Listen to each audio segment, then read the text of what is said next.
ভাই এদিকে কলার দোকানদারকে দেখছিলেন? এই দোকানের মালিক হ্যাঁ আমি ভাই। আপনি? ভাই কলা লাগবো?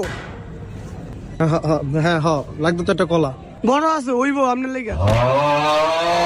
ভাই আপনি কলা বেচা আপনার যে অবস্থান, আর আমি কি? হ্যাঁ ভাই এই তো ভাই আছি আপনাকে দোয়ায় আলহামদুলিল্লাহ। কলা কয় আলি দিম ভাই? কলা কত করে ভাই? আলি 30 টাকা। ভাই 25 হইব না? না ভাই ওই তো না, এই ব্যবসা দিয়ে তুলছি বুঝেন না, 1 টাকাও ছাড়ন যাইবো না। নিলে নেন, না নিলে কিছু করার নেই। কয় আলি দিম ভাই? ভাই আমি একলা মানুষ, কয়ালি নিয়ে গেরুম, আমার একটা কলা দেন। এই মিয়া, একটা কলা বিচ্ছে আমার বসাইবো? আমি এই অবস্থা নাকি একটা কলা বিচ্ছে আমু? জান বেচতাম না, জান মিয়া। ठीक है।